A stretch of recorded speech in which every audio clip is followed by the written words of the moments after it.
porque a las 9:15 nos tenemos que marchar.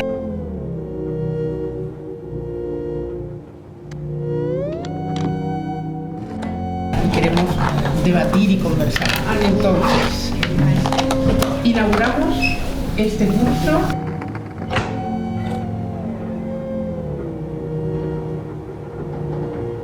Con pulsos de nuestra época, que tiene la vocación de entender, de leer los síntomas, el malestar en la cultura.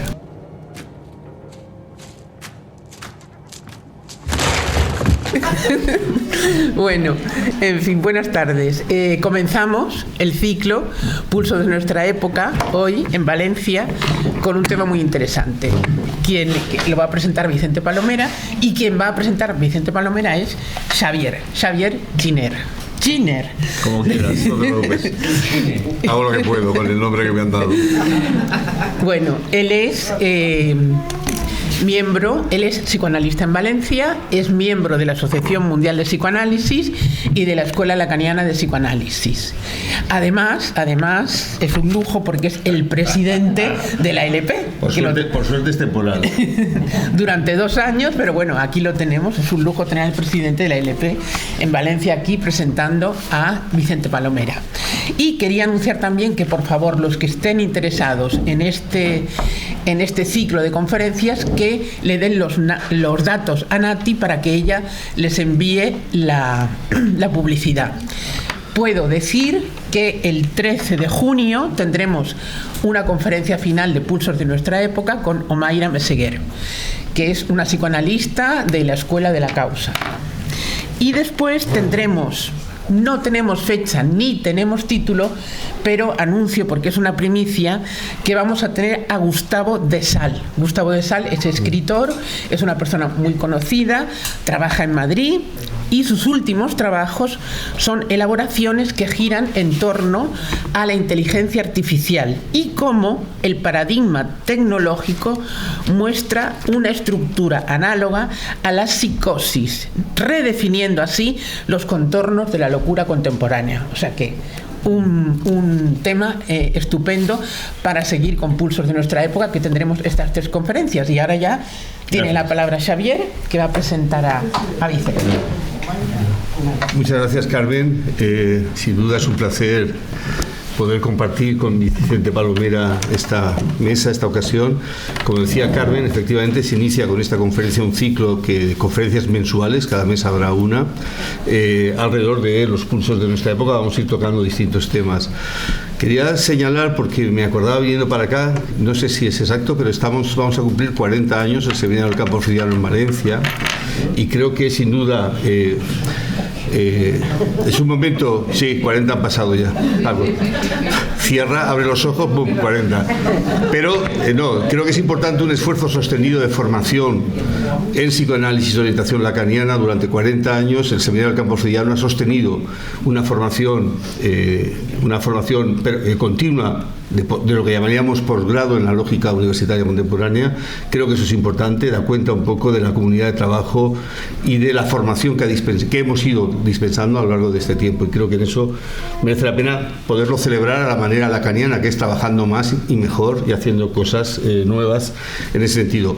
Los Pulsos de nuestra época es un ciclo de conferencias que empezó ya hace algún tiempo y que venimos sosteniendo, y que creo que muestran que para el psicoanálisis no solo está la dimensión clínica de la cosa, sino también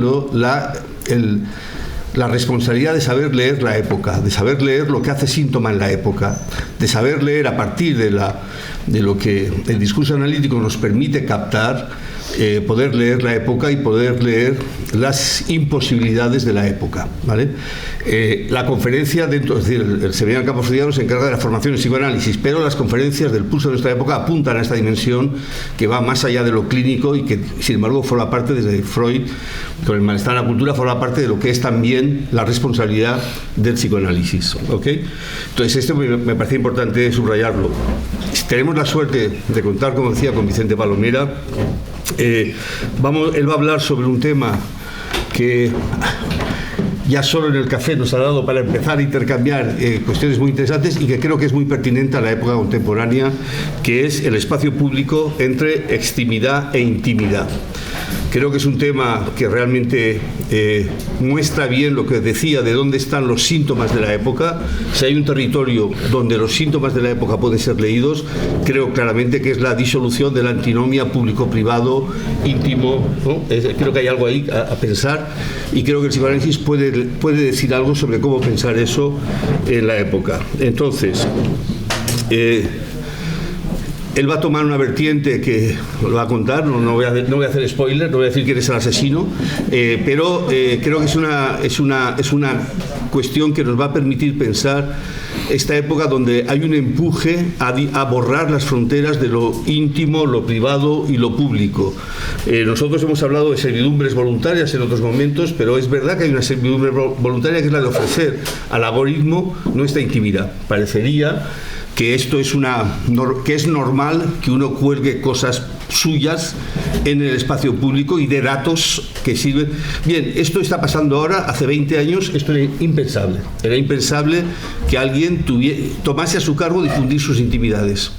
Pero ahora, por decirlo así, se ven bien en la lógica adolescente como hay un empuje muy no reflexivo sobre esta idea de hacer de mi vida privada un elemento de lo público, ¿vale? Y creo que todo eso tiene una dialéctica que a partir del trabajo de Vicente creo que nos va a permitir tener una buena conversación, ¿ok? Sin más, Vicente Palomera, como decía Carmen, es un psicoanalista que trabaja en Barcelona.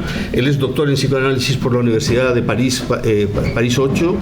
De formación originalmente es antropólogo. Él se formó en el campo de la antropología, pero rápidamente, a partir de encontrarse con el psicoanálisis, su vida se orientó absolutamente hacia el psicoanálisis, y es autor de un montón de libros y de artículos, todos orientados hacia el estudio de lo que sería, por una parte, el origen del psicoanálisis, los postfreudianos, el tema de la psicosis. Ha hecho toda una serie de trabajos muy interesantes de investigación, y también a pensar la práctica hoy, la práctica clínica hoy.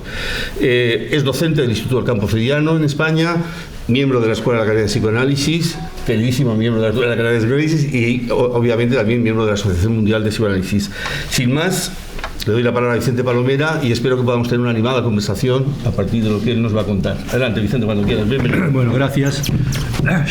Gracias, Xavier, por la presentación y las palabras. Vamos directamente ya al tema. Has dicho algo, ¿se oye bien? Has dicho algo que es la tecnología.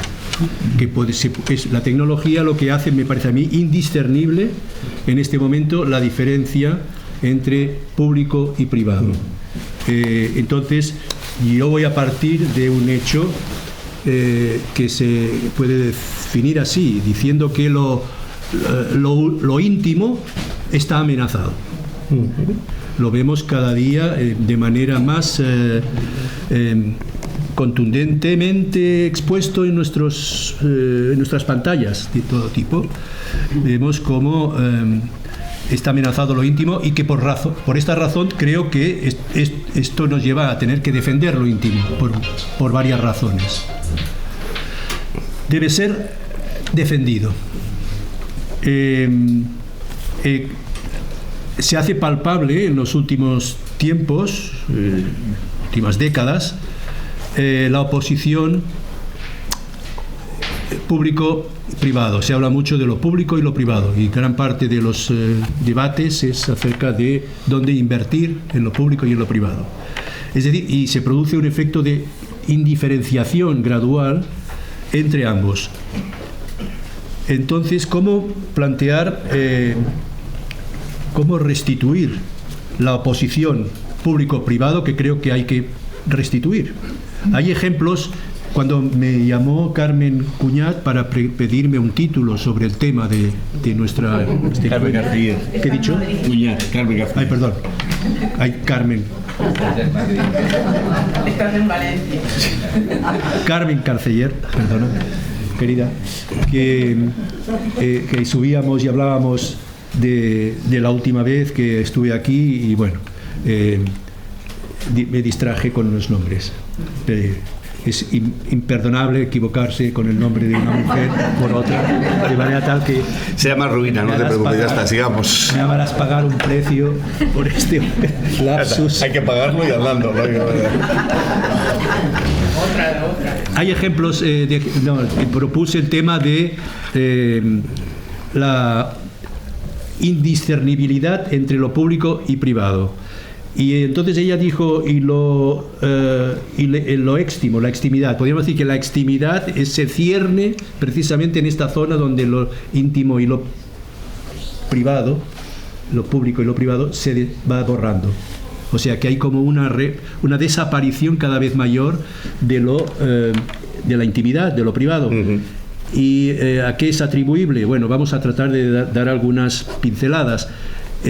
Pero sin duda esto conduce a un efecto de psicotización, diríamos así, porque si el ojo público nos invade, si solo somos objeto de una mirada absoluta, de un ojo absoluto, el sujeto no tiene lugar, se convierte en objeto. Esto es por esa razón que he puesto un esquema en la pizarra que algunos reconocerán de un texto de Miller sobre esta cuestión. Hay ejemplos, empecé a pensar asociar sobre este tema cuando Carmen Carceller dio el título. Mi queridísima Carmen Carceller. Mi queridísima Carmen Carceller. Bueno, paramos ya. Hay un ejemplo en la literatura a comienzos de pensiones o a comienzos del siglo XX, donde se empieza a presagiar este cambio. Y pensé en el campo de concentración. Es decir, si hay un lugar donde lo público y lo privado se desapareció, fue cuando lo privado, lo más privado, como es la sangre, lo genético, lo más íntimo de uno, es tomado, el judío que entra en el Auschwitz es tomado por una máquina de aniquilación del sujeto. Lo privado desaparece, se queda convertido en objeto público. Lo mismo que en Omarska, los bosnios que fueron ingresados en campos de concentración, lo mismo, por su razón, en este momento fue a causa de su credo religioso, ¿no?, de ser musulmanes. Es decir, pensé que hay razones que pertenecen a la esfera privada que hace que estos criterios privados se conviertan en objetivos políticos. Es decir, que lo privado se convierte ya de entrada en un tema, en un criterio político decisivo de tomar decisiones. Quiere decir que quien está en el campo de concentración se encuentra en la más absoluta imposibilidad de discernir entre las dos esferas. Se convierte en alguien que no puede en cada instante poder decir dónde está lo privado y lo público. De hecho, el que está en el campo de concentración es privado en cualquier momento de cualquier elemento público. Podríamos decir, está privado de la politicidad. Y al mismo tiempo está sin ningún refugio, sin ninguna posibilidad, digámoslo así, de tener casa en lo privado. Recordé también, pensando en el primer punto de la abolición de lo privado y lo público en el campo de concentración, pensé, porque alguien me dijo, es kafkiano el mundo que vivimos, y entonces pensé Kafka, y me acordé, asocié libremente, y me llevó a la película de Orson Welles, que muchos habréis visto, que es El proceso de Kafka. Es genial, es increíble cómo capta esta dimensión de lo privado y lo público Wells, porque sitúa a actores. Anthony Perkins está en una habitación, no sé si recordáis, es una habitación, no hay una cama, entonces abre la puerta y en la habitación de al lado está el tribunal. Eso es justamente, nos presenta en Orson Welles que el hecho más público que pueda existir, que es un proceso penal, que es un juicio, se presenta como un hecho privado. La sala del tribunal y el dormitorio confinan entre sí. Y digo, se abre la puerta y pasa del dormitorio a la sala donde está el juez. Bueno, los hechos que vivimos nosotros en la actualidad, en los medios de comunicación, en las noticias, parecen estar marcados por esto, por la imposibilidad de acceder, por un lado, al espacio público, es decir, al espacio político por excelencia, en el sentido tradicional, como a un espacio privado, que no sea inmediatamente publicitado. Quiero decir que la vida privada de la gente, sea una estrella de cine, un personaje público, la información sobre sus enfermedades, sobre su vida matrimonial, sus operaciones, sus implantes de mama, pongamos así, nos informan, se convierte esto en un hecho público. Lo más privado se convierte en público.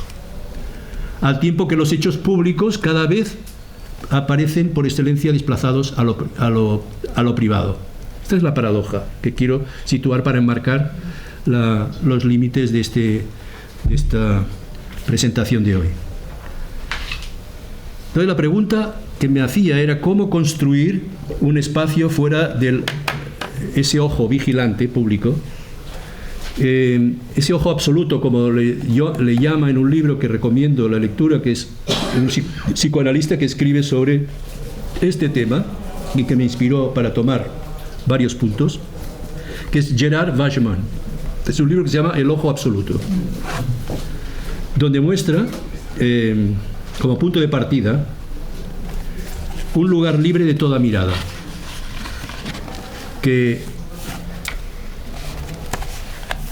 un lugar libre de toda mirada implica, el libro plantea la cuestión de la relación con el poder, o más exactamente cómo separarse de él. Mire, la pregunta que se plantea este libro es cómo mantener un territorio fuera del poder siempre totalitario del otro, del gran otro, que llamamos nosotros. ¿Cuál es la condición real de lo íntimo? La condición real de lo íntimo que podemos nosotros aproximarlo o relacionarlo con el derecho, podemos decir así, al secreto. Es lo que cuando alguien es detenido en Estados Unidos dice, usted tiene derecho a mantener el secreto, a guardar silencio, a no perjudicarse hablando, ¿no? Hoy esto está en cuestión en Estados Unidos, lo estamos viendo cada día, como el hecho de no importa lo que digas o no digas, en silencio incluso, tú ya estás marcado ineluctablemente por la mirada intrusa e invasora de los ICE, ¿no? De los agentes de... Ellos ya quieren ver todo y saber siempre todo. Entonces, para empezar, querría decir que lo íntimo no es algo que esté dado de entrada. Pensamos como muchas cosas, como la democracia, etcétera, que son cosas que ya están dadas. Pues no están dadas. Lo íntimo tiene una estructura singular y tiene también una historia. Lo íntimo es un espacio donde el sujeto puede estar y sentirse fuera de la mirada del otro. Esta sería una definición. Lo íntimo es eso que podemos decir así, uno está a salvo de la mirada del otro. En cierto modo es un espacio, eso que llamamos extimidad, ¿no? Lo extimo, es decir, es un espacio en exclusión interna que nombramos como nuestra casa, nuestra morada. Antes hablaba Xavier, quizás lo introducirás, la idea de lo íntimo vinculado a la aparición de la habitación, ¿no? La habitación privada. La habitación propia. La habitación propia. Es decir, lo íntimo está caracterizado por ese espacio donde el sujeto escapa a la suposición de ser observado. Bueno, es la posibilidad de esconderse. Por eso los niños juegan mucho al escondite, porque es una manera de sustraerse del ojo, de la mirada absoluta de los padres, ¿no? Hay un ejemplo que me he acordado ahora de decir esto, me ha venido, El hombre de las ratas, es un caso clínico de Freud, donde es interesante que él descubre, cuando era pequeño tenía la idea de que sus padres oían sus pensamientos, que lo que pensaba ya lo sabían todo, hasta que descubrió un día que podía mentir. Al mentir pudo crear, digamos, un espacio del sujeto, pudo crear el sujeto. Mientras tanto el sujeto estaba como objeto, ¿no? Entonces, lo íntimo tiene esta estructura singular, un espacio de exclusión interna. Es la posibilidad de lo escondido, decía. Wageman sitúa en un texto que se llama Fenêtre, ventana, Crónicas de la mirada, no sé si está en castellano, yo lo tengo en francés, y tiene una hipótesis sobre la que me apoyo, que es que el nacimiento histórico de la intimidad, de lo que llamamos intimidad, toma cuerpo en el arte, en la historia del arte, ya que estamos en el Centro Cultural Artístico, ¿no? Lo íntimo surgió con el nacimiento del cuadro moderno, definido por Alberti como ventana abierta.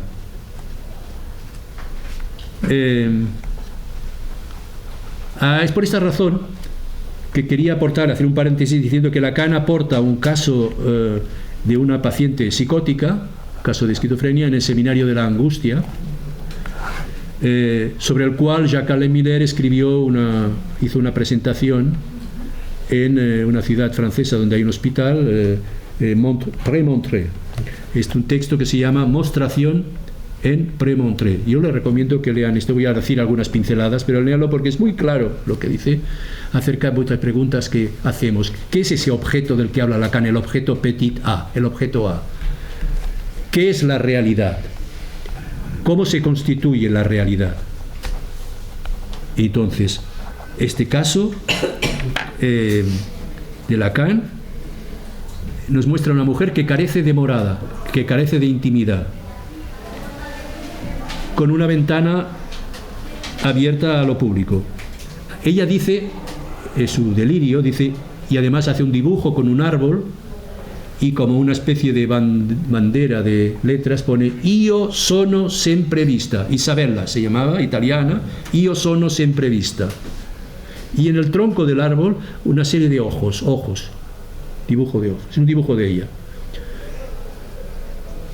En italiano io sono sempre vista es soy vista, pero también una vista es como una postal, es un paisaje, ¿no? Soy la vista, pero también soy vista. Esta frase aparece en un árbol con 3 ojos y Lacan se interesa especialmente por el marco, por los significantes io sono sempre vista que marcan las ramas del árbol. Por tanto, no es solo la mirada de lo que se trata, sino de lo que la enmarca a la mirada.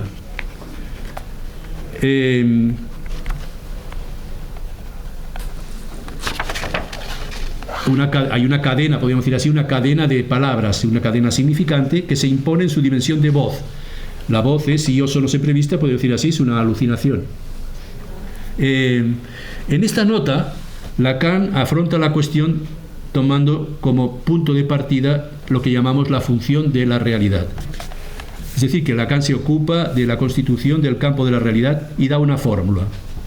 El campo de la realidad, lo que llamamos la realidad, que nos envuelve, que podemos incluirnos en ella, se sostiene únicamente por la extracción del objeto A, objeto pequeño A, y añade que la extracción del objeto A, no obstante, le da su marco. O sea, lo que da marco a la realidad, para que haya realidad se necesita que haya un marco. Se necesita, y esto es lo que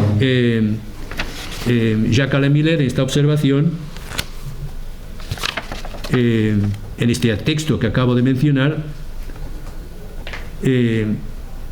dice que se puede advertir en esta observación de Lacan que la pérdida de la realidad es equivalente a la pérdida del marco de la realidad. Es decir, si no hay una extracción de la mirada, es decir, que la mirada ha de extraerse igual que hay una serie de objetos, ¿no? La mirada, la voz, ¿no? Son dos objetos fundamentales en la psicosis. Si no se extrae, están pegados al sujeto. Digamos, el sujeto no puede construir la realidad sino a partir de que extrae la mirada. Y entonces señala que el mutismo de Isabella se debe a que ella misma ocupa el lugar de la apertura obtenida por la extracción del objeto. El mutismo era porque realmente ella no podía hablar, era un estado catatónico. La mirada está siempre ahí. Isabella no podía despegarse de ella.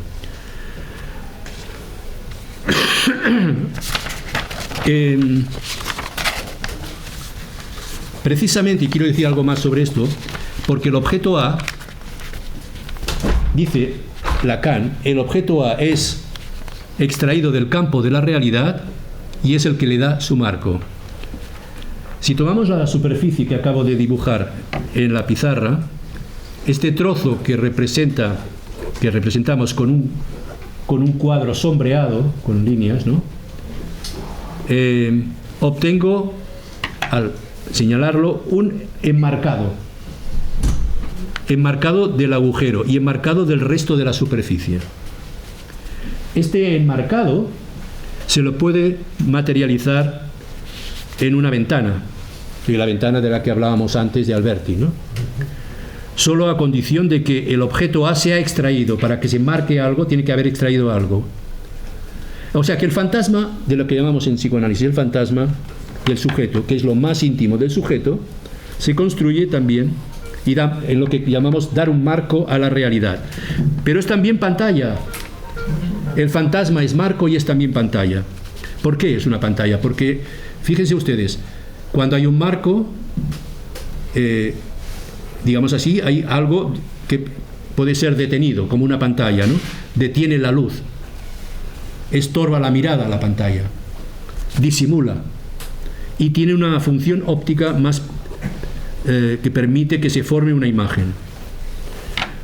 Entonces, vemos aquí, por otro lado, cómo el otro, ¿no? El otro, este cuadro grande es el gran otro, el otro en el que uno se inserta, uno nace como objeto del otro.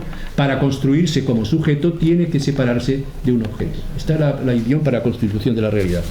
Esta es la manera en que yo asocié directamente con la tesis de Bachmann de la ventana de Alberti. Me hizo pensar que se necesita una ventana, es decir, extraer algo para que se constituya la realidad. Bien. Otro punto, precisamente, por otro lado, el otro social, el otro del cuerpo social, digámoslo así, el cuerpo social nos exige algo más. Nos exige un documento nacional de identidad, que a veces vemos que si perdemos el documento de la nacional de identidad nos trae problemas.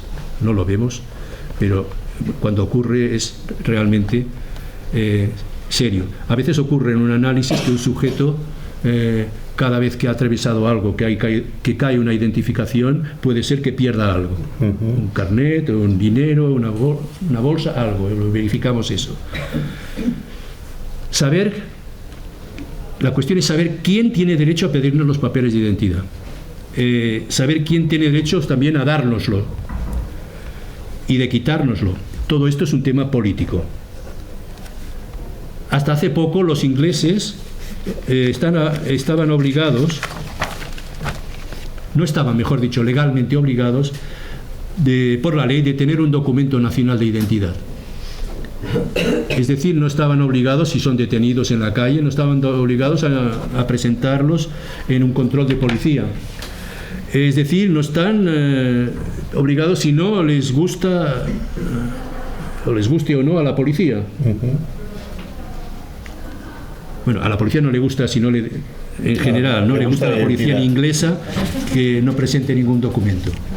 El primer ministro británico, el que hay ahora, es un poco, en fin, Keir Starmer, anunció el pasado mes de septiembre la introducción por primera vez en el Reino Unido de una tarjeta de identificación legal, digital. ¿Por qué? Para algo que necesitan para controlar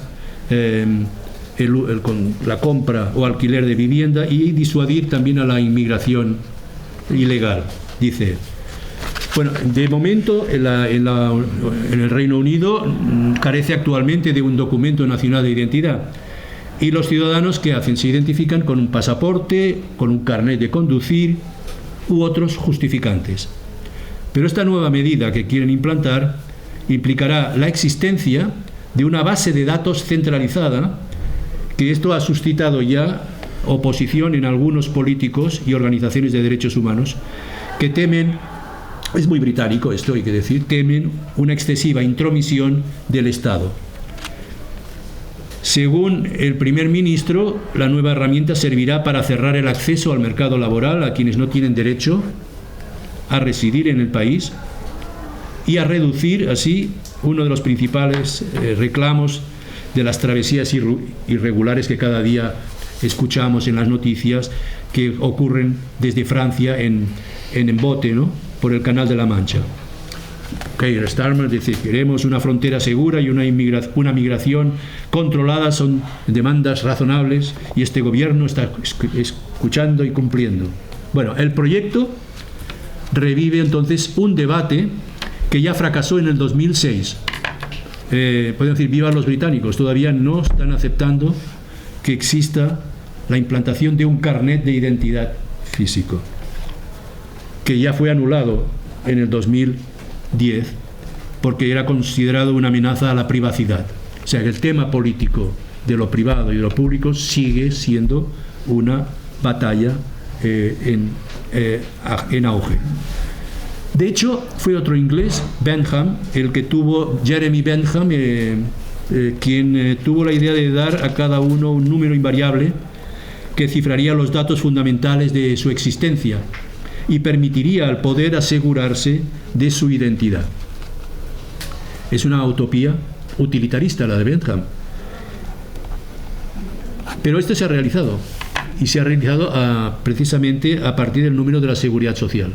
Con el número de la Seguridad Social, digamos así, se obtiene toda la información que podemos tener de alguien en este momento, y esta identificación numérica del individuo ya dice la verdad de lo que se ha logrado. En cierto modo, para atenernos a lo íntimo, necesitamos manifestar aquí lo que es su envite más trágico y cruel y crucial, donde se juega en la actualidad, porque no debemos considerar simplemente la posibilidad de lo escondido como una ganancia o conquista en términos de más o menos, es una condición absoluta del sujeto. O sea, podemos decir así que, para tomar el ejemplo de Isabela, solamente hay sujeto si éste puede no ser visto. Si el sujeto no puede ser visto, existe. El sujeto existe.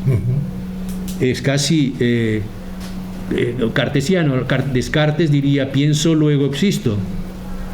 Pero podríamos decir así: un sujeto mirado, el sujeto mirado no piensa. No existe. Y no existe. En el tiempo moderno, lo íntimo, el territorio secreto de la sombra o de lo opaco, es el lugar mismo del sujeto. Entonces, hablar en términos de territorio plantea también el tema de las fronteras, totalmente en cuestión ahora por los poderes, por el otro social, cuando se habla de invadir un país o otro, Groenlandia y tal. Estamos en el más absoluto.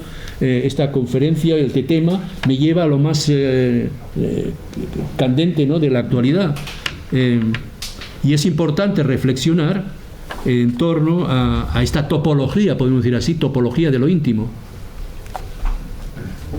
Lacan, hay que reflexionar en esta topología en la perspectiva que Lacan nos da, que al inventar este antónimo a lo íntimo, que es el término lo éxtimo, que hemos mencionado antes, éxtimo.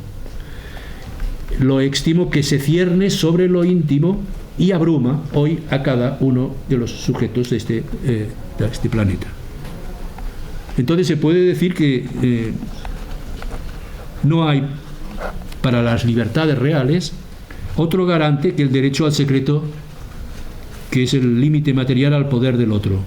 Por eso insisto, la frase "tiene usted derecho a guardar silencio" es fundamental, es la clave misma de la institución del sujeto en la sociedad. Podemos también subrayar, como señala Bajma, que en la época romántica la noción de lo íntimo adquiere un color de forma manifiesta con la invención de Freud. Es ese espacio, el espacio de la sesión freudiana, justamente delimita lo que es estrictamente personal y considerado escondido, que es la sexualidad, como lo más personal y escondido, y también como esa especie de marea negra, ¿no?, de la que habla Lacan en el seminario que comentaremos mañana. Esa es chapapote, podríamos decir así, ¿no?, y con sus ramificaciones, que es la sexualidad. ¿Qué es la sexualidad sino el núcleo opaco de lo íntimo? En este sentido, no podría haber sujeto sin secreto, es decir, no podría haber un sujeto totalmente transparente. El sueño de transparencia acarrea, con la disolución de toda opacidad, la desaparición del sujeto. Y por eso la democracia está animada, evidentemente, por un ideal de transparencia. Pero, en principio, es un ideal de transparencia en referencia al poder, no a los sujetos. O sea, hay una inversión ahí. No es pedir transparencia a los sujetos, sino transparencia a los vigilantes, digámoslo así, de la cuestión. No solo opone la opacidad del sujeto y transparencia del otro, del Estado, sino que implícitamente se supone que defiende dicha opacidad contra toda intrusión, lo que constituye, por tanto, la defensa de su libertad. Ahí es donde está el problema actualmente, ya que estamos abordando temas de actualidad, creo que este es muy actual. Es decir, nuestra democracia parece animada por una voluntad perfectamente opuesta. Por una parte, el otro tiende a volverse cada vez, el otro social, la mirada esta del otro, cada vez más opaco. Bueno, más opaco los resortes de quién controla, ¿no? El algoritmo. Y por otra se empuja a los sujetos a ser cada vez más transparentes. Da toda tu información. Te piden, ¿no?, constantemente que des tu consentimiento, ¿no?, sí, y nosotros alegremente estamos diciendo ok para ver una cosa y estás dando constantemente información. Ese otro está cada vez más opaco, pero uno cada vez más transparente. Es como una especie de locura, ¿no? De hecho, cada vez sabemos menos de la máquina del poder. Y por el contrario, haciendo uso de todo tipo de informaciones, el poder sabe cada vez más sobre cada uno de nosotros.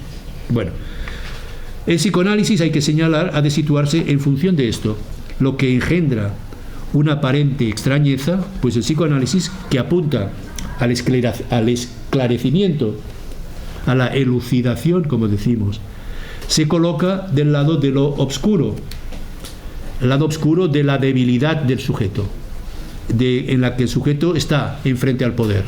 O sea, en realidad son el analizante que está en análisis es una víctima, podríamos víctima, pero sí un siervo de los manejos del otro que domina el poder.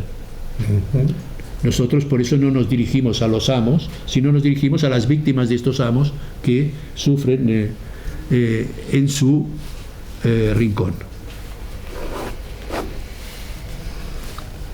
El psicoanálisis, que tiende a hacer hablar, se mantiene del lado del secreto, el secreto de lo que se dice en la sesión. Esto se deduce fácilmente de lo que precede, a saber, que todo lo que amenaza el derecho al secreto no amenaza solamente la intimidad y la libertad, amenaza al sujeto en su existencia misma. Por eso decimos que no es posible la práctica analítica si no hay el derecho de expresión, los derechos fundamentales. Digamos así, tenemos un derecho al secreto. Sin derecho al secreto, sin derecho a lo oculto, no hay sujeto que piense, no hay sujeto que lo sea. O sea que la defensa de lo íntimo va vinculado, propiamente dicho, a la causa del psicoanálisis. Vemos hoy cómo cada vez más, y lo vemos en la pantalla en United States of America, cómo el otro viene a meter su nariz, el ojo, en la intimidad de la gente. Y la gente está aterrorizada, no sale de casa, no puede salir de casa porque no sabe qué va a suceder si abre la puerta. Es un tiempo, sin duda, inquisitorial, marcado por el hecho de que vivimos el tiempo de una especie de videovigilancia. Todos van con estos AIs van con sus cámaras. Ahora se ha pedido, ahora se va a organizar un poco mejor porque ya empezaban a saltar pistolas, en fin, hemos visto cosas horribles, pero ahora habrá una cámara que tendrán que llevar a un lugar, no estar así con el teléfono. Pero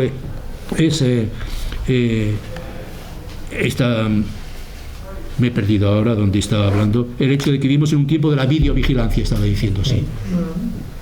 Policía. En la actualidad está muy generalizada y es planetaria, ya que varios ojos gravitan, no solamente ya la de los AIS, sino también sabemos que hay satélites que pueden perfectamente, hay películas sobre esto, no de ciencia ficción, sino bueno, que podemos incluso Google Earth, ¿no? Con Google Earth puedes y meterte en la ciudad, ya tenemos los mapas, las calles, en fin, es increíble.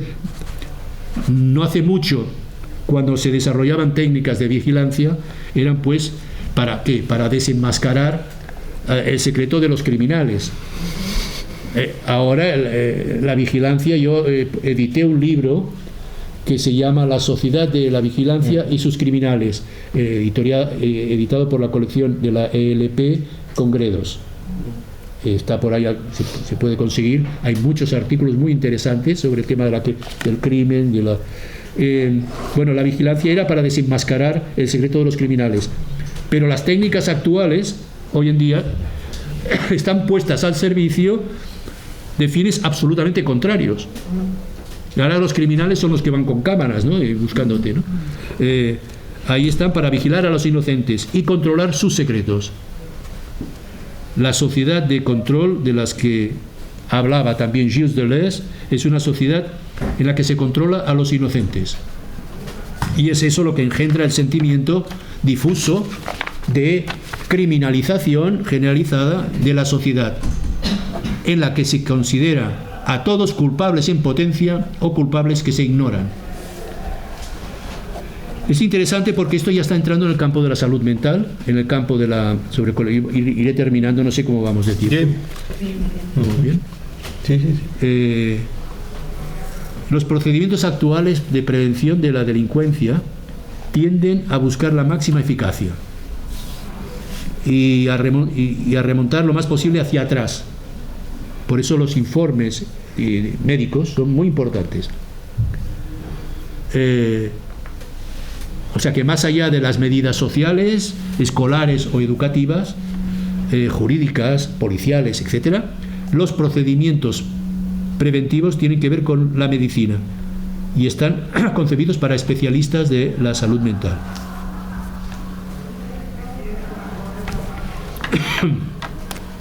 Hay un informe que en la edición francesa de este volumen sobre la Sociedad de la Vigilancia y sus Criminales, donde yo busqué en los archivos de Cataluña un informe de prevención de la delincuencia que se llama Trastornos de conducta en el niño y el adolescente, un peritaje colectivo.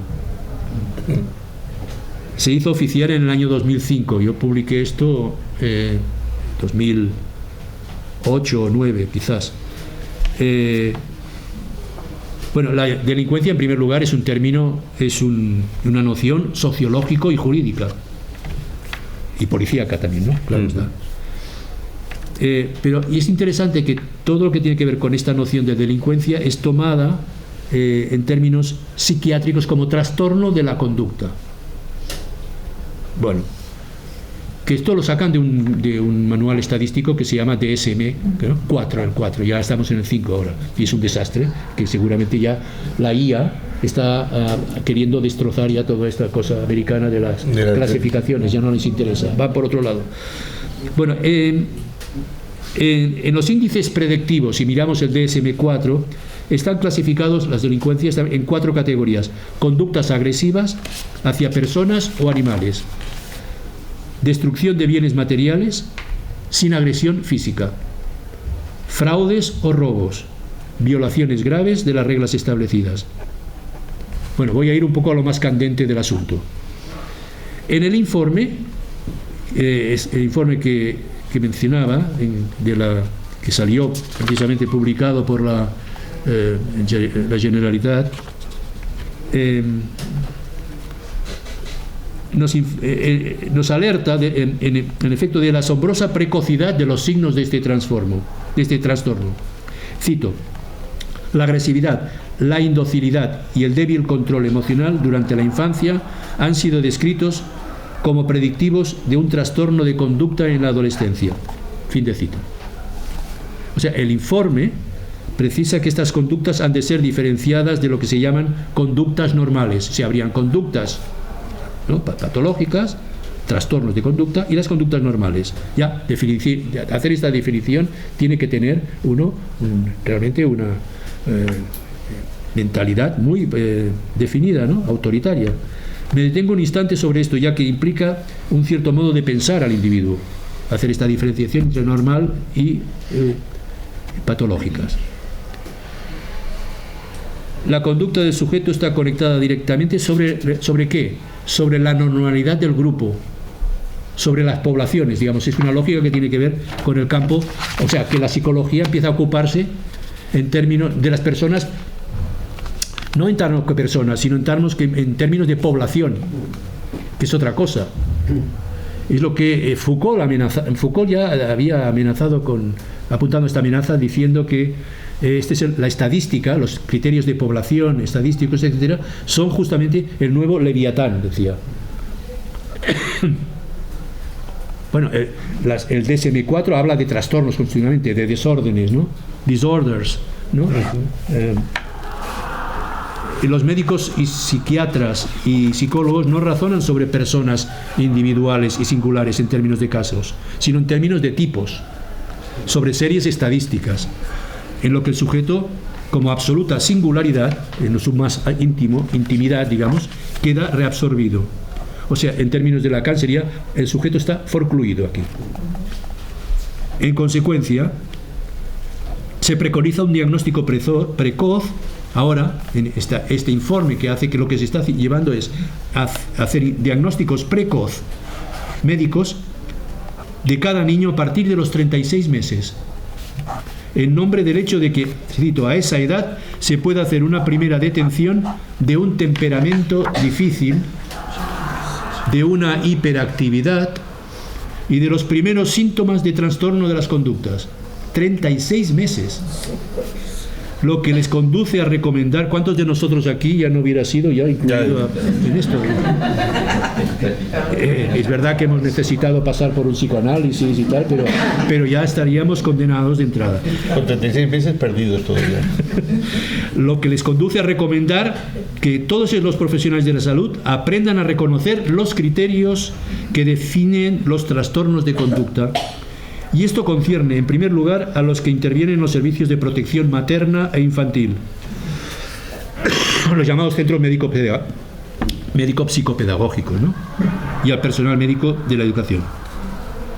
No osan añadir que estos expertos han identificado los factores de riesgo en el curso del periodo prenatal y luego perinatal, como por ejemplo una madre muy joven, el consumo de sustancias psicoactivas durante el embarazo, el escaso peso en el nacimiento o las complicaciones en torno al parto. Es un delirio.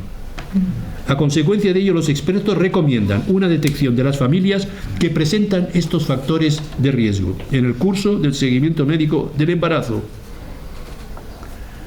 Como diríamos americanos, to make a long story short, para abreviar, este informe ilustra y justifica a más y mejor la intuición de Foucault del biopoder, sea de que la vida y los cuerpos se han vuelto objetos del poder.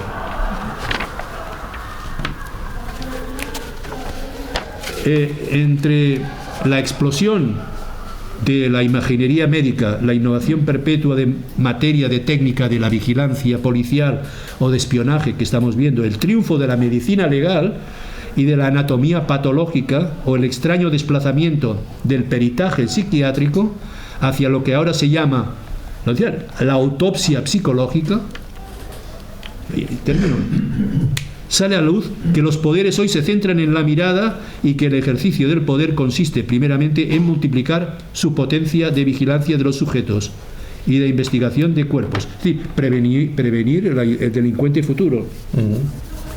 Estamos tentados de pensar que lo que antes era un atributo divino, a la omnivisión de Dios, ¿no? El Dios, ¿no? El famoso representado por un ojo que, ¿no?, miraba, su poder de ver todo sin ser visto, se ha vuelto hoy un atributo del poder secular. Ya no es Dios, sino es poder secular, poder del gobierno, de los poderes de las tecnologías, ¿no?, de todo tipo, y armado por la ciencia y la técnica.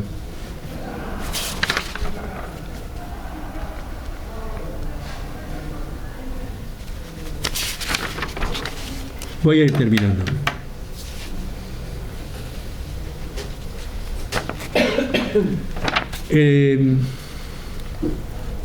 Para entrar al final y responder al tema de cuestiones que puedan quedar en suspenso y abrir un poco la conversación, tenemos que afrontar una paradoja también, que es, hablando en nombre del psicoanálisis, como hacemos aquí,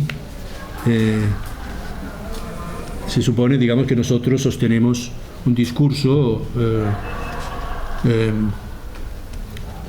bueno, Foucault lo decía, ¿no? donde hay también, por parte de la práctica psicoanalítica, una cierta extorsión de lo íntimo, puesto que un sujeto va a hablar de lo más íntimo con alguien, que es el analista, ¿no? Entonces sería un poco la visión de Foucault, sería hacer sospechoso al psicoanálisis de estar del lado de esta mirada inquisidora. Pero el hecho de que Freud concibiera el dispositivo material del psicoanálisis, la relación, ¿no?, el dispositivo analítico, invocando él mismo, en el sentido de que se sustrae la mirada, ¿o no? Cuando un sujeto empieza un trabajo analítico, no tiene que estar tan pendiente del analista, se retira un poco el analista y se invita a que esté en el diván, por ejemplo, el uso del artilugio del diván, que no es sino una manera que Freud decía, bueno, es que yo soportar, ¿no?, decía él, ¿no?, la mirada de las personas que atiendo una detrás de otro, ¿no?, constantemente, se sentía él mismo muy cansado, agotado un poco de ser mirado, digamos. Pero no voy a entrar en esta cuestión, pero sí que es un ver sin ser visto, ¿no?, la posición del analista. Hay que leer lo que dice Freud en esta posición del inicio del tratamiento en 1933, escribir la técnica psicoanalítica, etcétera, de cómo podría, digamos, ser pensado que el analista se instalaría en una especie de trono, ¿no?, divino, que está fuera de la mirada y un poco. Entonces la cuestión que nos plantea también hablar desde el psicoanálisis es dos cuestiones. La primera es ética. Si el analista dispone de la omnivisión, eso da todo su valor al hecho de que no usa de ella, precisamente. Se abstiene, abstención del analista. Es decir, en cierto modo, en cierto sentido, Freud toma estas nociones de su propio tiempo. El dispositivo no puede ser sino entendido en las coordenadas de la sociedad victoriana determinada, ¿no? Quiero decir, en un mundo donde la censura y la represión, el psicoanálisis introduce algo que es el surgimiento de la liberación de la palabra, que todo el dispositivo está hecho para liberar la palabra, como subraya Freud mismo. Esta liberación de la palabra ha inducido también una mutación en todo el siglo XX, que es correlativa también al debilitamiento de lo sagrado, de la cosa sagrada. El psicoanálisis debe declararse culpable de esto, porque ha tenido un efecto disolvente de lo sagrado, de lo que no se puede hablar. El psicoanálisis, al liberar la palabra, bueno,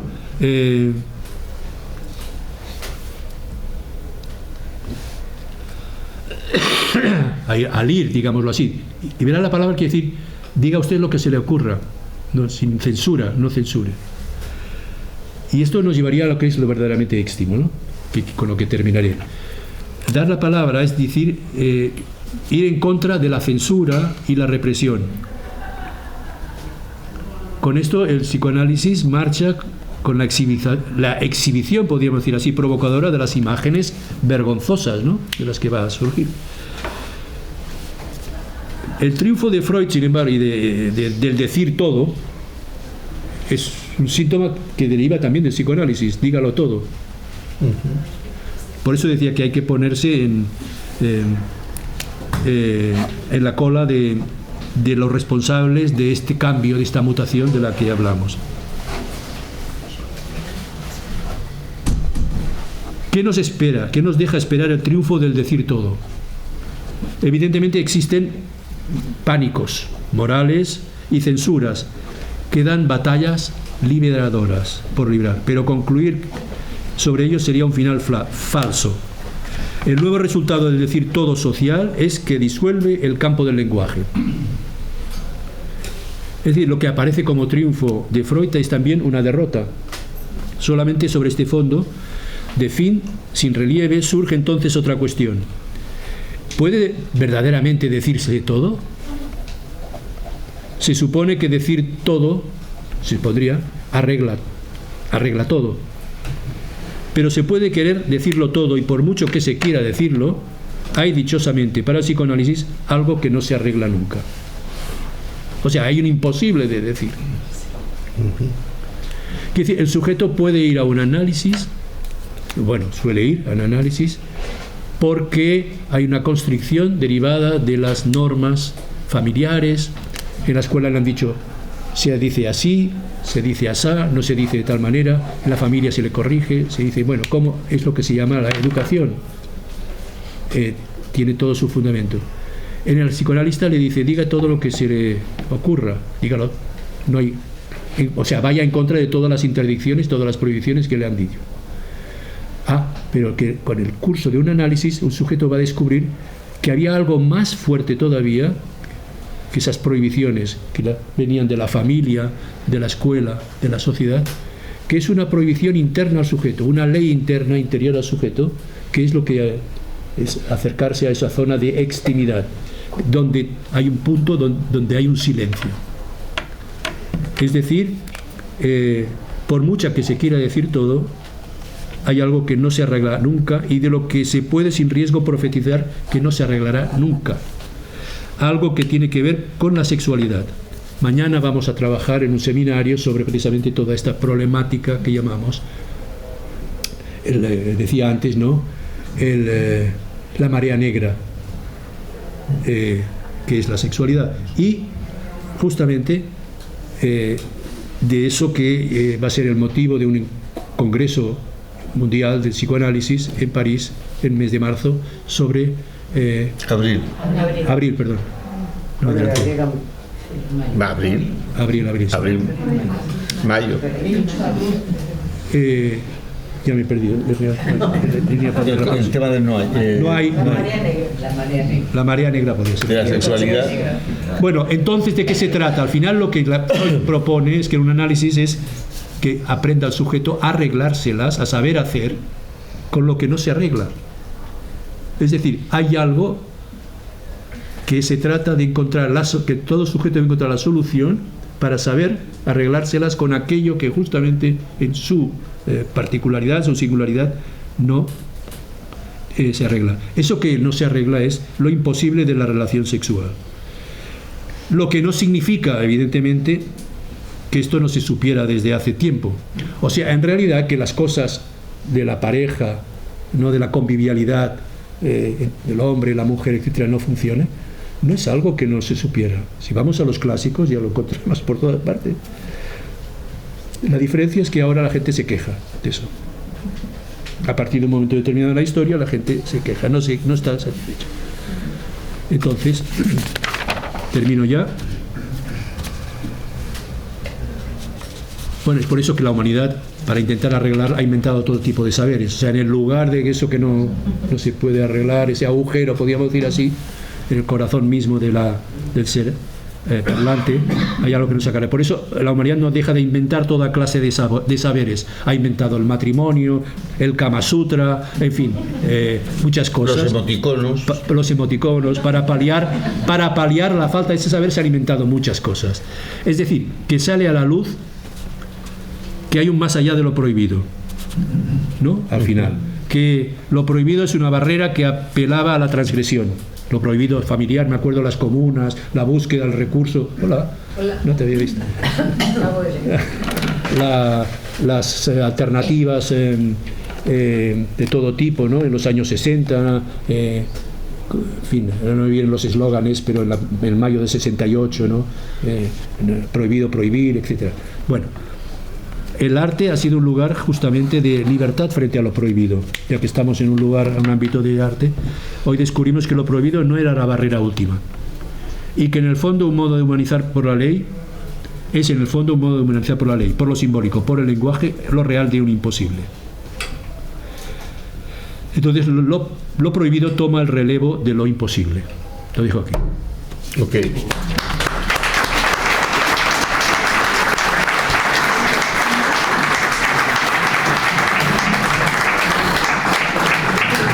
Muchas gracias, Vicente. Hay un montón de cosas que se despliegan y que invitan a la conversación. Yo, por mi parte, empiezo por el final. ¿Cómo se llama esto? Una Macedonia. Sí, es una conferencia sin tesis, pero con múltiples, sin una única tesis, sino múltiples vertientes a explorar. Y en ese sentido me gusta más la conferencia Macedonia que la conferencia tesis monoaural, ¿vale? Pero empiezo por el final. Efectivamente, creo que hay algo a pensar bien en lo que estabas diciendo, porque me parece que es muy importante y que liga con lo que nos permite pensar la época. Efectivamente, esta época donde hay un empuje a la transparencia, hay una especie de los dispositivos técnicos, tecnológicos que manejamos, dan una cantidad de información inaudita. Jamás pensamos que alguien podría saber cuántas veces entro yo en un periódico al día o en una página web, o qué recorrido hago más frecuentemente para ir por mi ciudad. Mi teléfono móvil informa permanentemente de cuáles son mis desplazamientos principales, o de esto, cualquiera que tenga periódico digital sabe que ha mirado una marca comercial para ver zapatillas, y a partir de ahí todo me acompañan las zapatillas por todas partes. Es decir, hay algo de esta lógica de la presencia en lo privado, por lo menos de lo exterior, que es muy llamativo. Pero lo quería plantear de la siguiente manera, como tú lo tomas al final. El psicoanálisis es una experiencia de palabra que toca el cuerpo y que produce mutaciones en relación con el modo de hacer, con eso que hemos llamado la dimensión oscura de la sexualidad, ¿vale? En una época en la que estamos, donde lo que hay es la promoción no del campo de la palabra, sino del campo de la imagen. Tú comentabas esto. Y me parece que es muy interesante pensar esta lógica, porque el concepto de transparencia es un concepto de imagen, no es un concepto que tenga que ver con el significante. El significante no es, puede ser metafórico, metonímico, pero no es transparente. La transparencia tiene que ver con la mirada. Y digo esto porque me parece que es y en ese sentido creo que la época tiene esta tensión en que hay un abandono de la dimensión de la palabra y una prevalencia, una promoción de la dimensión de la imagen como campo fundamental para explicar la realidad. Y esto es un punto que me parece muy importante a pensar. Creo que las neurociencias, y miramos en muchos ámbitos, esta dimensión de la promoción de la imagen se ve en detrimento de lo que sería el campo de la palabra. Porque el campo de la palabra es el campo que sabe que no todo puede ser dicho, aunque uno quiera decirlo todo. Es el campo de la poesía, si puedo decirlo así. La poesía es una experiencia de palabra porque apunta a una dimensión de lo simbólico, que es eso que entre líneas se queda. Ese tipo de experiencias la imagen no las tiene. Creo que o no permite captar esta sutileza. Entonces me parece que es interesante pensar esta promoción de lo que con Lacan diríamos lo imaginario, para tratar lo real, frente a la experiencia del psicoanálisis, que es una experiencia de trabajo sobre lo simbólico para tocar lo real. Y creo que en este punto hay algo a pensar. Sí, puedo siguiendo un poco esta cuestión de la imagen y la palabra, o de lo que explora, digamos, el análisis, con lo que se trabaja la materia es con el significante, la palabra, la letra, lo que tomamos en su misma materialidad como base de un trabajo. Y luego dices lo imaginario es lo que implica la imagen, es lo que estaría, digamos, en cierto modo excluido, digamos, de esta dimensión. Sin embargo, es lo que he dicho al final puede permitir anudar las dos cosas, porque cuando decimos que uno ha de saber arreglárselas con eso que no tiene arreglo, que es fundamental, porque quiero decir, el síntoma no se trata de eliminarlo. El sujeto ya tiene su síntoma. Cuando un sujeto se dirige a un analista, no trae su síntoma. El síntoma que trae ya es un síntoma transformado, no es el verdadero síntoma. El síntoma de cada uno, si uno tiene un síntoma, funciona. Cuando uno va al analista es porque su síntoma ya no funciona bien, y trata de recuperar el estado, digamos, de anterior. Algo lo ha interrumpido. Entonces, al final del trabajo no se trata, decía Freud, le dice Freud a Kurt Eisler, leí una carta de Kurt Eisler, es un discípulo de que le dice que el síntoma no lo eliminamos, el síntoma. Justamente en el psicoanálisis da una preferencia, un orden, respeto al síntoma. Lo que hay que hacer es ver que las referencias, las resistencias, la represión, todas las defensas del sujeto son las que el sujeto pueda saber hacer con su síntoma. Es algo, entonces, que toma Lacan, al final, arreglárselas, quiere decir, es algo que podemos ver si alguien se las arregla con su síntoma. Si no es cobarde con su síntoma, si no se lo oculta, y entonces al ocultarlo tiene una joroba así, y esto todo el mundo lo ve. O sea, que saber hacer con el síntoma es algo que se ve, dice Lacan. Al final, ahí lo imaginario aparece, es decir, que uno, cuando sabe hacer con su síntoma, puede ir de otra manera, sin tics, sin inhibiciones, sin... y ahí se anuda, creo, con Lacan, savoir y faire, el saber hacer, ahí es el arte. El saber es lo simbólico, pero el hacer se puede ver, diría yo. O sea, el hacer es visible. No sé si para articular que al final la idea de Lacan, del análisis, ayudar a alguien a que esté feliz ya con sus síntomas, que sepa hacer mejor con él. Porque no cambiar ni eliminar el síntoma. Bueno, si hay preguntas, que levantéis la mano y yo voy dando la palabra, mientras tanto converso.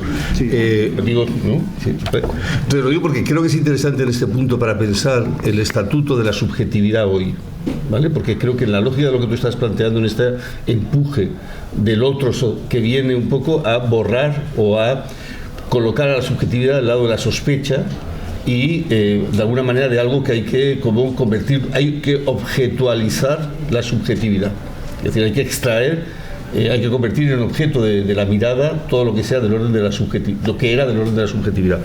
En ese sentido me parecía interesante porque creo que es un empuje para entender la época, por todos los dispositivos que hay, pero me parecía que era importante, por lo que tú has dicho, la referencia de Alberti, del pintor renacentista. Esta es la idea de Bachmann, que me parece muy interesante y la quería retomar porque él lo que hace es crear la perspectiva. Si os acordáis, la gran aportación que él hace es construir una manera de representar matemáticamente el espacio, la mirada en el espacio geométrico. Y eso es lo que realmente él construye con la ventana, es la famosa ventana que permite la proyección y permite establecer el plano de la subjetividad y el objeto, que queda proyectado al final del cono.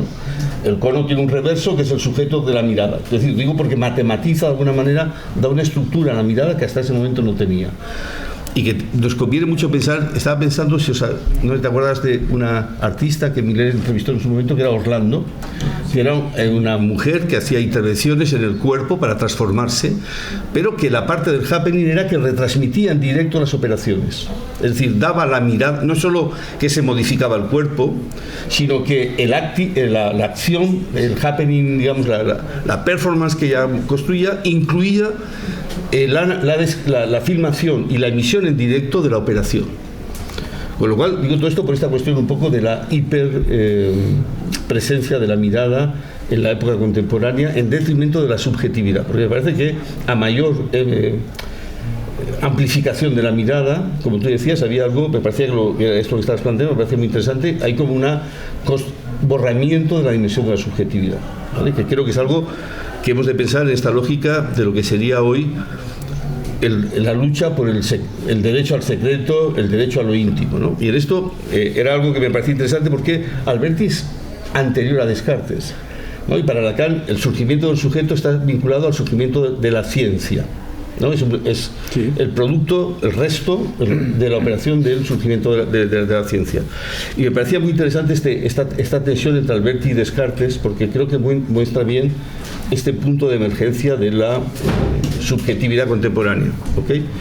Pero creo que ahora estamos en un momento en el que justo esto es lo que está siendo cuestionado. Es decir, el sujeto, me parece que hay un esfuerzo de la ciencia por convertir en dato, en algo objetivable cualquier dimensión de lo singular de cada uno. Y creo que en esta tensión el psicoanálisis tiene una batalla que dar, porque me parece que hay un rechazo en inconsciente, como hay un rechazo de la subjetividad en la época contemporánea. Todos los dispositivos van en esa dirección. No sé si estarías de acuerdo con esto, o es un poco orwelliano por mi parte. No, es absolutamente es lo que creo que captas bien, un poco la dimensión de lo que es este cogito, digamos, ¿no? De Descartes. No es el pienso, luego existo, es soy mirado y no existo. Es decir, cuando uno está en posición de objeto, el sujeto se vuelve... ¿Cómo pasa el sujeto de posición de objeto a posición de sujeto? De alguna manera también esto es la construcción, digamos, del sujeto se hace a partir de poder mantener algo fuera del alcance del otro, ¿no? Por eso los niños, por eso Freud dice que es tan difícil que los niños se separen, ¿no? Los hijos crezcan y se separen de los padres, la separación, ¿no? De alguna manera esa tutela, esa mirada y tal y cual, no es una empresa que toma trabajo. Sustraerse de esa mirada, de ese otro absoluto, y bueno, todo esto creo que es un nuevo, o sea, es la frase esta de Bachmann, de que la ventana abierta de Alberti está articulada con el cogito cartesiano. Me parece muy interesante. Es muy interesante pensar que en la medida que uno es objeto, ¿no? Del otro, que es un otro absoluto, no existe uno, no hay una existencia de sujeto. Patricia. Pensaba en este hilo cómo la infancia ahora es una infancia muy mirada, donde se ve cómo los niños... ¿Qué es esto? El micro. Para que se lleva bien. Si hubieras visto TikTok, verías que todo el mundo lleva un pompón de esos en la mano. Pues no tengo TikTok. No tengo TikTok. Es lo que tiene. Sí. Que es una infancia muy mirada. Los niños están absolutamente atrapados, atravesados por esos móviles de los padres, y a veces se ve incluso como el niño a veces puede llegar a rechazar el ser constantemente filmado, grabado, ¿no? Sí. ¿Y qué va a pasar con la intimidad de esos niños en el futuro? Me preguntaba. Es la cuestión, ¿no? Me he olvidado, cuando estabas tomando la palabra hablando de esta cuestión de la sociedad, de los niños que están en riesgo, digamos, de alguna manera de ser escaneados, fotografiados, objetos, ¿no? Y ellos mismos atrapados por la pantalla, no una pantalla, sino múltiples pantallas, cada vez una pantalla nueva, que lo absorbe, que lo mira. Entonces, hay una cosa que había escrito, que no lo cito, pero lo he escrito a mano en el hotel, y busqué una introducción, un prólogo que escribí sobre estos datos de la Generalitat, sobre el derecho, digamos, cómo el derecho penal está en profunda transformación en relación a la infancia, ¿no? Y es un breve ejemplo de este nuevo paradigma criminológico que se presenta como un progreso, ¿eh? Esto se presenta como un gran avance. Tomo las preguntas, vais a ver las preguntas que se plantean a los menores que están bajo tutela del Departamento de Justicia de Cataluña por actos de delincuencia. O sea, son niños que han cometido alguna felonía, digámoslo así, y son acusados. Se trata de un cuestionario cuya utilización es obligatoria y destinada a evaluar el riesgo de recidiva, es decir, a ver qué va a pasar con estos casos, porque ya tenemos un patrón, un archivo donde vamos a seguir a estos sujetos, ¿no? Por ejemplo, ¿has cometido alguna vez, he tomado 3 preguntas que se le hacen. ¿Has cometido alguna vez delitos y no has sido descubierto? Y se lo van a decir. 2, ¿has intentado alguna vez hacerte daño, herirte, ¿no? Por ejemplo, cortarte, quemarte. ¿Has causado alguna vez heridas importantes a alguno o a alguien de tu escuela? Bueno, el observatorio, esto ocurrió hace 20 años, ¿no? El observatorio del sistema penal y de los derechos humanos de la Universidad de Barcelona se pronunció ya hace mucho tiempo contra este tipo de cuestionarios que ya no se mantienen, pero eso estaba ya, en muchos lugares está en funcionamiento. ¿Cómo era aquella película? Minority Report. ¿Os acordáis de una película que está pensada, esa ficción, sobre la idea de cómo atrapar a alguien antes de que cometa el delito? Están teniendo toda la información, ¿no? Es la sociedad, este otro ojo absoluto, ¿no? Sí, yo cuando que ya te había escuchado la conferencia. Mira, pásale lo que estamos hablando antes. Da esto para que es un micro. Sí. Da cierto miedo porque me da la sensación que los estados, a lo que llamamos los psicoterapeutas, los quieren convertir en policías mentales, ¿no? Y eso hay que airearlo, o sea, porque lo que se quiere hacer con los niños, por ejemplo, es terrible, ¿no? O sea, es que si uno le ha pegado una patada a un gato, si uno ha robado algo, ya, cosa que estaríamos todos en la cárcel, ¿no? Y de repente es la misión de los psicoterapeutas, ¿no? Entonces es como un estado policial psíquico también, ¿no? O sea, que da miedo. No solo lo político está como muy agitado ya, ¿no? Y la democracia, pues, ¿dónde está? Sino que como se preste a unos psicoterapeutas, los que trabajan la salud mental, con todo esto, es terrible, no sé cómo lo veis, ¿no? Pero es un poco...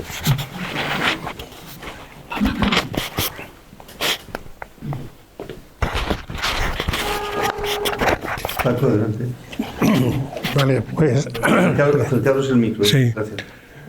Bueno, en primer lugar, gracias Vicente por tu exposición, que aunque parezca, digamos, un tutti frutti, como has dicho, eso nos permite entrar... No. Macedonia, perdón. C'est pas la même chose. A peu près. Pues yo estaba pensando siempre en la dificultad que tenemos, yo por lo menos, en la dificultad que tenemos en contextualizar el discurso social. El discurso, cualquier ponente que venga aquí o en cualquier otro lugar, siempre me parece que falta como alguna referencia al aquí y ahora. Somos capaces de hablar de Estados Unidos hasta la saciedad y sabemos lo que poca gente sabe. Sin embargo, hay como si hubiera una resistencia, yo no sé si es consciente o inconsciente, a tocar lo nuestro, por aquello por lo siniestro que tiene este país, ¿no? ¿Lo nuestro qué es? Este país. ¿Cuál? Este. Problema, ¿eh? Saber qué es este. Lo que antiguamente se llamaba España. Bueno, ahora unos cuantos empezamos ya a decir, pero aquí durante 40 años se ha hablado este país. Desde que vino Carrero, Carrero Blanco murió, y luego vino Carrillo. Carrillo fue el que inventó públicamente este país, porque daba un poco de urticaria hablar de España, ¿no? Pero sobre todo para los modernillos así de los bares. Pero ahora parece ser que ya se empieza a recuperar sin pudor, sin miedo, ante la extrema derecha, el concepto de España. Por eso yo he dicho aquí este país, porque no sabía muy bien dónde estaba. Mejor dicho, con quién estaba. Bien, entonces esa cuestión de la dificultad a identificar, digamos, cualquier discurso que nos traigan a lo que pasa aquí y ahora. Y había recientemente un libro que he leído del colombiano del sur, ahora no me acuerdo el nombre de pronunciarlo, que habla de la sociedad del cansancio.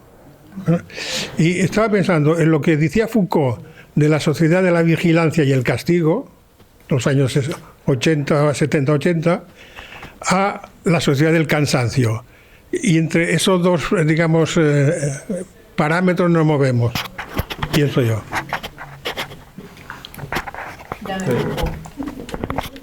Ahí al fondo. Sí.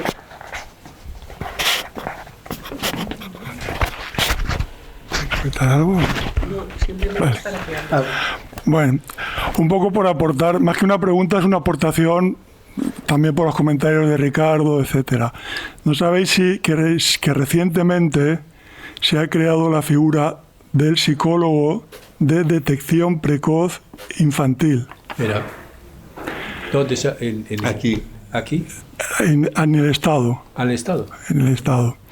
esta figura que normalmente los psicólogos clínicos no han querido aceptar está siendo cubierta por psicólogos generales sanitarios. Es decir, los que no han pasado el PIR, no han aprobado tal. Y su labor consiste en ir visitando colegios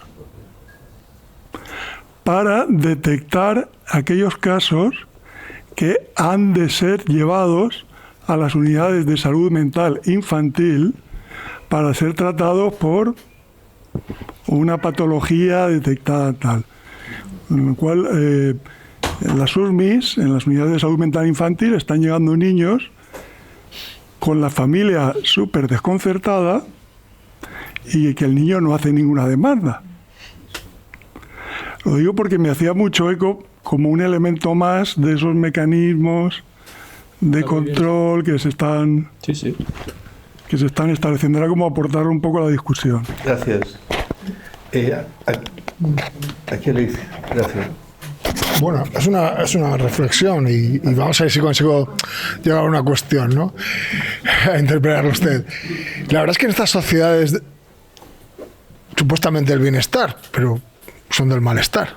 Porque si el Estado viene a justificar sus procedimientos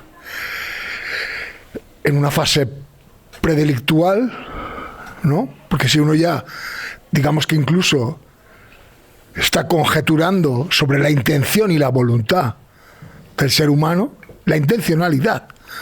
Siempre hemos dicho en lo cotidiano que ver las intenciones de alguien es, bueno, podrás ver la trayectoria, pero la intención nunca va a ser 2 y 2 son 4. ¿Y dónde voy a parar, no? A partir de ahí, si en ese estado predelictual, tengo la sensación de volver a la ley de peligrosidad social. Conformando, cuando usted decía, con los desórdenes, los invertidos, los desviados. Sí, sí. Y al final resulta que si el estado del bienestar, entre comillas, nos está malhumorando, pretendiendo encontrarnos algo, siempre nos va a encontrar algo. Porque si va a estar conjeturando, solo la conjetura, ya la duda, es una ofensa y por lo tanto el pecado se convierte en delito, que es lo de desde la Inquisición, claro, o antes.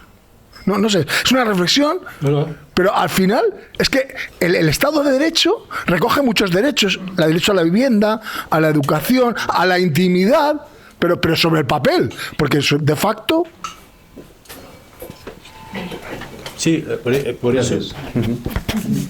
No, que hay una pregunta más, pero el punto de partida era precisamente este que ahora trae a colación, porque es algo que no estamos hablando de abstracciones, sino de algo concreto que ya se asemeja un poco a veces, dices las sociedades del bienestar, Todavía se mantiene eso, mientras se pueda mantener, pero es verdad que hay ahí la idea de cómo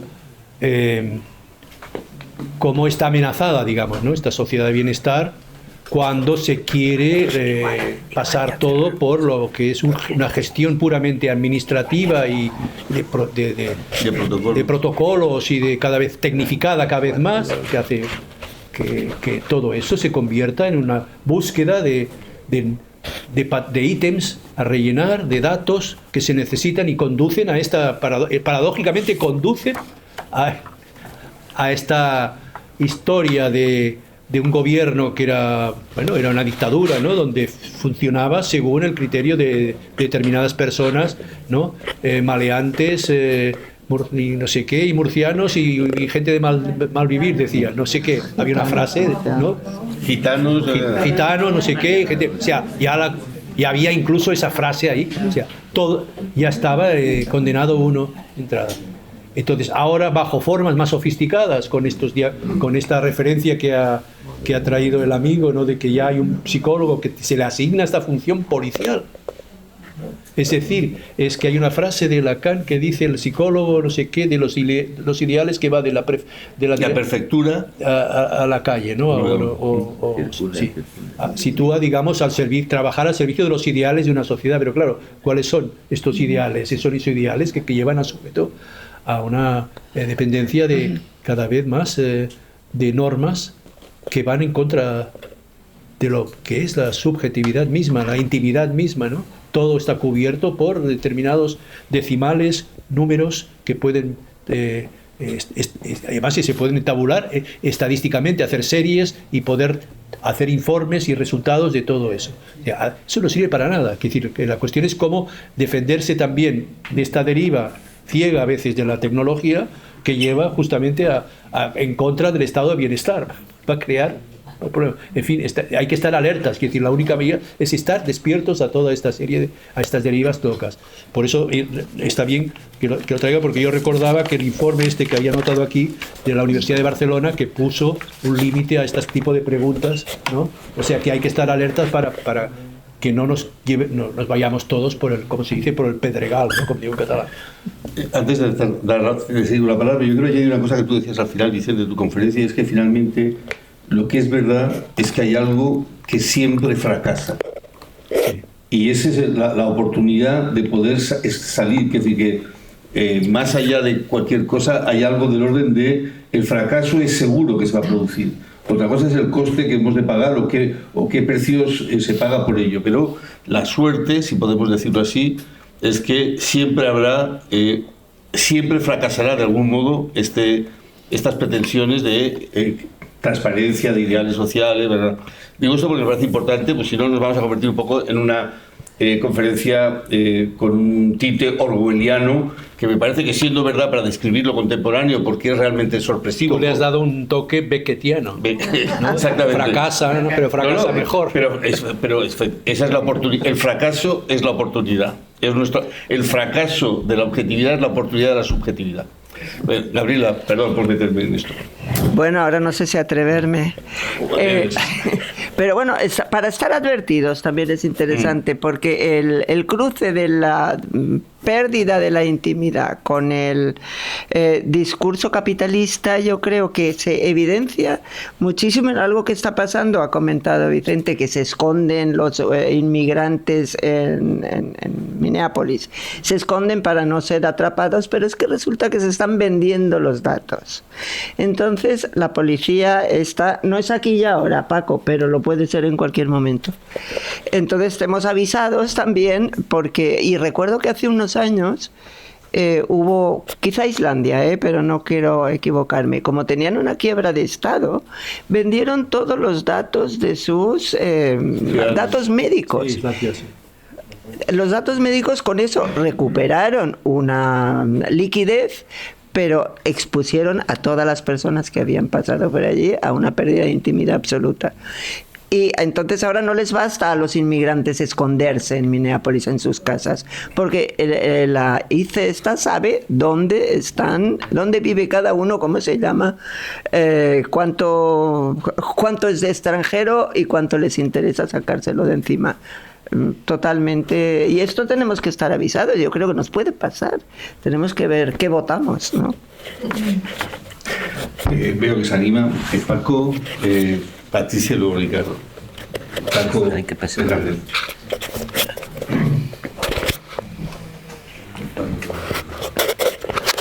Pues en continuidad a lo de Gabriela, en qué votamos, estaba pensando que justamente en el término psicoanalítico, pero aplicado también a lo que es la sociedad, últimamente se está viendo mucho por televisión una serie y una cantidad casi reiterativa de los campos de concentración, de la caída de Hitler, etcétera, etcétera. Y uno se puede pensar si es para que la gente que no sea consciente tome conciencia del peligro que pueda venir, o que ya está ahí en las puertas, o para la juventud que no se lo cree o que no lo sabe, o porque no pasa nada, como dice, vamos a ver, vamos a cambiar, porque como no conocieron la dictadura, pues vamos a ver qué es eso. Y eso me lo han dicho a mí varios jóvenes de 20 años. Como no la conocieron, dice, bueno, pero vamos a ver cómo son. Bien, ante todo eso, yo no sé si los medios de comunicación están haciendo un esfuerzo educativo para que veamos lo que pasó, y a ver si es verdad que algunos se dan cuenta de que es mejor que no pase. Pero pensando en el psicoanálisis, digo, y ahí no está operando el concepto de repetición. O sea, no vamos a repetir otra vez ese dato histórico, como han hecho otras sociedades, por cierto. Y por último, Heidegger. Heidegger ya vaticinó en el año 27 que la técnica, no la ciencia, la técnica iba a invadir el planeta. Y ahí estamos. Gracias. Patricia y Ricardo. Bueno, yo de la conferencia no estuve, no te escuché, así que, pero llegué tarde, gracias a Renfe, pero puedo ahora sumar. Habla un poco más alto. No es para el ambiente, es para la grabación. Tengo que hablar yo más fuerte. Hay que hablar con una voz un poco más. Bueno, hablaré más. La mirada y la voz, ya sabéis que no es común. Lo importante es que llegaste. Llegué, pero ahora me puedo sumar por la conversación, y seguramente dos cosas. Una es que recordaba, seguramente conocerás, que en la segunda mitad del siglo XX había un libro que había circulado mucho, más bien sociológico, La policía de las familias, de Don Celot, que es interesante porque era el concepto de policía en el sentido del cuidado, pero que finalmente siempre termina teniendo ese sesgo orwelliano, ya que están hoy nombrando, imposible de evitar, digamos. Y ahora recordaba, por lo que estaban citando como situaciones delicadas actuales, que es como la policía del individuo, del sujeto, del ciudadano, como quieran llamarlo, que hay toda una práctica, digamos, que se propone de supuesto cuidado. Ahora citaban el bienestar, que habría que ver qué diablos es el bienestar, ¿no? Pero que finalmente eso termina siendo, termina siendo contra, digamos, ¿no? O la intromisión, supongo que hablaste de esto y lamento haberlo perdido, pero bueno, esa invasión en la vida de las personas. Y recordaba alguien que me comentaba que en una experiencia en Europa, no aquí en España, de una guardería para niños pequeños, pero digamos, estas que se hacen en domicilios con muy pocos niños, resulta que la que lleva adelante esto, digamos, la persona adulta responsable, todo el tiempo está grabando a los niños y enviando a los padres a través de WhatsApp. Todos, si van al baño, hay cámaras de información directa donde tú te puedes conectar, padre, para saber lo que está haciendo. Bueno, yo eso no lo vi, pero lo que vi es eso. Aquí también, bueno, es colegios también. Terrible. Es tremendo. Grabación durmiendo, comiendo en el baño, le tapa los genitales para que no salgan en la imagen. Yo lo vi, por eso lo puedo decir. Quiero decir que realmente es algo que está avanzando mucho, pero bueno. Gracias. Ricardo. Sí, yo era un apunte, puesto que la conferencia está dirigida también a lo social, no solo a psicoanalistas, que justamente ese lugar de policía un psicoanalista no lo puede ocupar nunca. Justamente por lo que decía Xavier, el psicoanalista sabe que siempre hay algo que fracasa y sabe que cada sujeto va a tener que descubrir su singularidad para hacer con eso, ¿no? Con lo cual es imposible tomar esa posición de control de todas estas cosas que estamos hablando, que son espeluznantes un poco, ¿no? Un poco diferenciar el psicoanálisis de las psicoterapias, creo que es interesante, bueno, es importante. Gracias.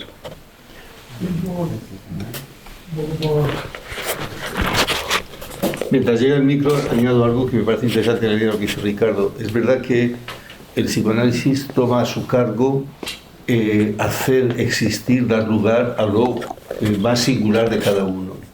Y es desde ahí, y ese es el único destino del trabajo que hacemos realmente, y eso es incluso contra los ideales de la sociedad. En ese sentido, hay una tensión siempre que conviene saber manejar. En ese punto me parece que es importante. Porque es verdad que para nosotros el esquema que ha dibujado Vicente es el esquema que hay que sostener en un análisis todo el tiempo. No hay que obturar, no hay que llevar nada al agujero, no hay que tapar, no hay que complementar, no hay que rellenar. Es al contrario, el lugar del marco el lugar del agujero y el lugar del elemento extraído. Para eso hay que quitar el policía que cada uno lleva. Exactamente. Porque todo el mundo querría tapar el agujero, el que habla del agujero. El que solamente habla del niño bueno, de la niña buena, la niña buena. Hay que dar permiso al niño malo o la niña mala. Que hable, hay que darle un poco que ponga libertad, que se reconozca un poco, que no esté tan aplastada por el policía, ¿no? Que ayuda a que se encarne bajo la forma totalitaria con otros más. No hay una diferencia, decías, lo colectivo y lo individual. Hay una zona que para Freud no existe. Lo colectivo está en lo individual. Es decir, cada uno de nosotros, su inconsciente está hecho de la colectivización de determinadas identificaciones que ha tomado de lo social. Lo que no son las mismas, pero sí que hay tipos, decía Lacan, de síntomas, tipos clínicos, ¿no?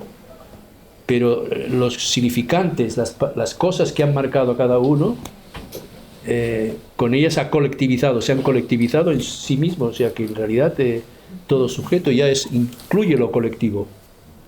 Por eso cuando hablamos de psicoanálisis es difícil no decir es que psicoanálisis hablamos del individuo y luego está la sociedad, hablan los sociólogos. No, nosotros podemos hablar de cómo todo esto que estábamos desplegando hoy sobre el peligro, ¿no? de la desaparición del sujeto bajo el otro, la mirada absoluta de un otro, que ahora en este ejemplo que has puesto, Patricia, me ha impactado, que ya se ha instalado la manera de que los niños, los bebés, las madres, tal, la madre no pierda contacto de estar pendiente a ver qué hace él, porque esto lleva a mal asunto. Es la idea de que, ¿no? De la madre que no puede, lo hemos visto en instituciones que llevan al niño que está grave y que quiere saber qué es lo que se hace en cada momento y que piden, insisten y tal, y que alguna institución dice, bueno, en estas condiciones no vamos a aceptarlo así. O sea, si se da permiso a eso es ya la locura.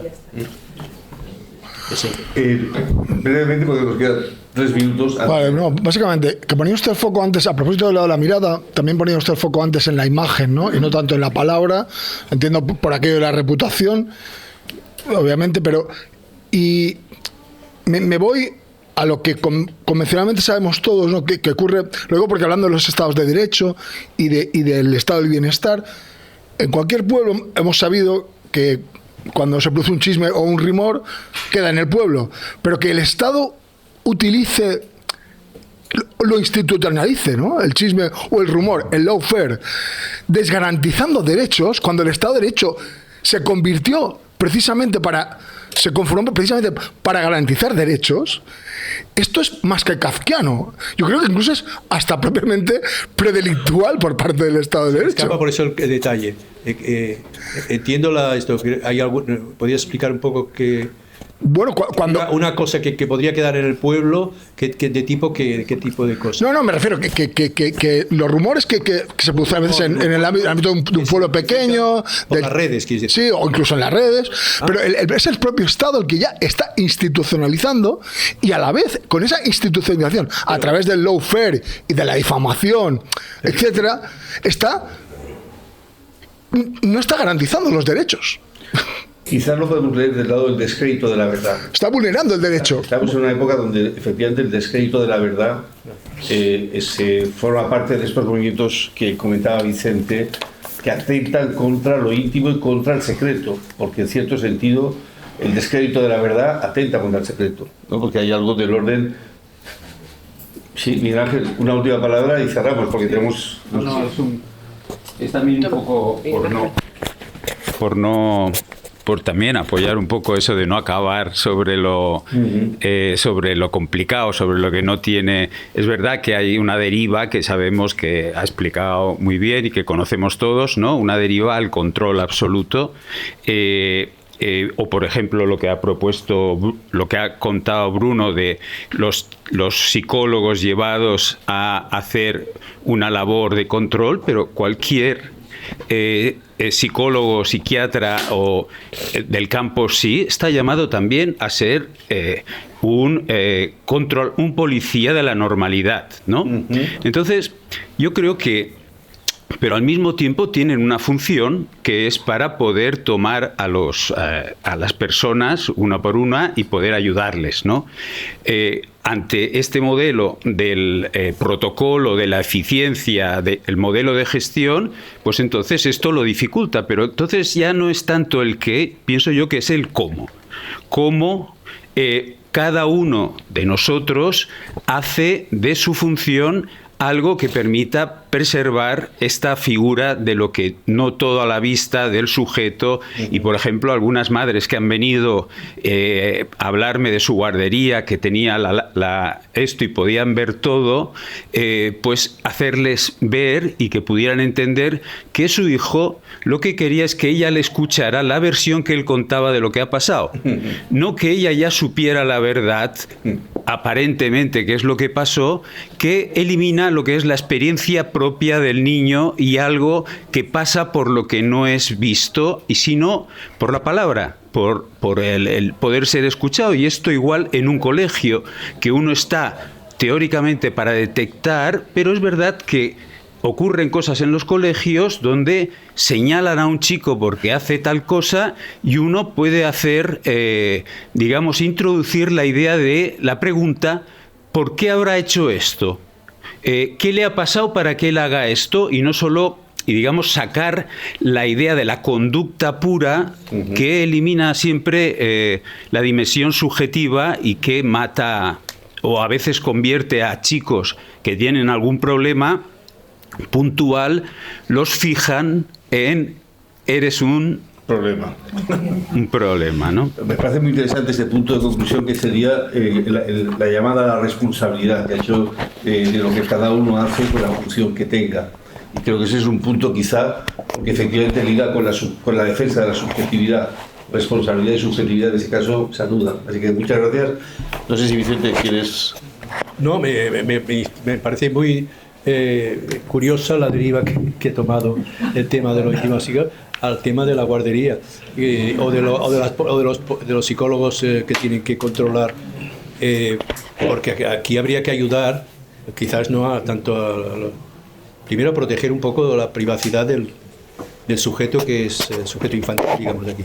Pero ¿qué pasa con esta madre solamente volcada como madre? ¿Qué pasa con su feminidad, con los ideales que no son muy adecuados con la madre, ¿no? Que también quiere decir que hay ahí la manera de poner tanta libido, con términos freudianos, tanto deseo en observar constantemente horas y horas al hijo. Esto habla de un profundo, podemos decir así, digamos decir así, malestar que ella está viviendo, que oculta tapándolo con su bebé, que le va a ser muy útil acercarse a hablar un poco de eso, porque tiene que estar tan pendiente de que cada hora, cada minuto de lo que hace. Se entiende que hay ahí una zona de... Porque los padres mismos han sido desautorizados respecto a la posibilidad de que podrían hacer algo por sus hijos que no está en el saber experto. Y entonces vienen absolutamente desorientados, que no saben qué hacer o que piensan que mirando todo lo que nadie sabe qué hacer. Por eso se los lleva. Hay una cantidad. ¿Cuántas congregaciones religiosas hay? Los jesuitas, los salesianos, los maristas, son los que los padres tienen hijos y no saben qué hacer, cómo se educa el niño. Se lo llevamos a los... ¿Y después qué problemas hay ahí? Bueno, pues hay otros problemas, porque encontramos ya toda la deriva. Pero es un no saber de los padres qué hacer con los hijos. Esto es algo... No se va... En ese sentido... hemos de concluir. Sí. En ese sentido, la película de los domingos apunta a lo que estás diciendo, Vicente. Claro.